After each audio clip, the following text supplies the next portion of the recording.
সিদ্দিক রাদিয়াল্লাহু তাআলা বসা ছিলেন, হযরত ওমর রাদিয়াল্লাহু তাআলা বসা ছিলেন, আর সাহাবায়ে কেরাম বসা ছিলেন। এবং নবীজিকে বলতেছেন, ইয়া রাসূলুল্লাহ, একজন আমির নিযুক্ত করে দেন, আমরা যার কথা মানবো, আমরা যার কথা মেনে চলবো, একজন আমির পরীক্ষা নিযুক্ত করে দেন। হযরত আবু বকর সিদ্দিক রাদিয়াল্লাহু তাআলা একজন সাহাবীর নাম পেশ করলেন, এক সাহাবীর নাম পেশ করলেন, নিজের নাম পেশ করলেন। হযরত ওমর রাদিয়াল্লাহু তাআলা আরেকজনের নাম পেশ করলেন, দুইজন সাহাবী দুইজনের নাম পেশ করলেন। হযরত আবু বকর সিদ্দিক রাদিয়াল্লাহু তাআলা নাম পেশ করলেন, তার নাম বর্ণনা করলেন।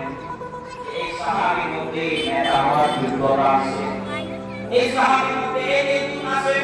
হযরত ওমর রাদিয়াল্লাহু তাআলা যার নাম প্রস্তাব করলেন, তিনিও নাম প্রস্তাব করে গুণাগুণ বর্ণনা করতে শুরু করলেন যে আমি যার নাম প্রস্তাব করেছি তার এই গুণাগুণ।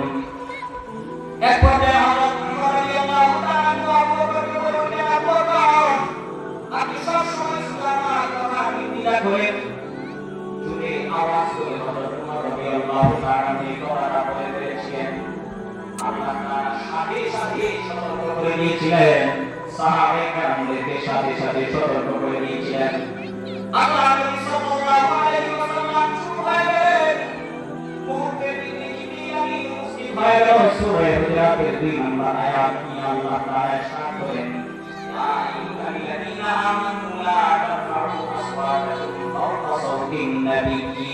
হে ঈমানদারেরা, তোমরা নবীর আওয়াজের সঙ্গে, নবীর কথার সঙ্গে তোমাদের আওয়াজকে উঁচু করো না। এই কথা যখন আল্লাহ তাআলা বলে দিলেন, আয়াত যখন নাযিল হয়ে গেল, সাহাবায়ে কেরাম সবাই চুপ হয়ে গেল। হযরত আবু বকর চুপ হয়ে গেলেন, হযরত ওমর রাদিয়াল্লাহু তাআলা চুপ হয়ে গেলেন। এমন চুপ হয়ে গেলেন, এমন সংশোধন হইলেন, 16 আনা থেকে 16 আনা নয়, বরং 20 আনা সংশোধন হয়ে গেলেন। সুবহানাল্লাহ।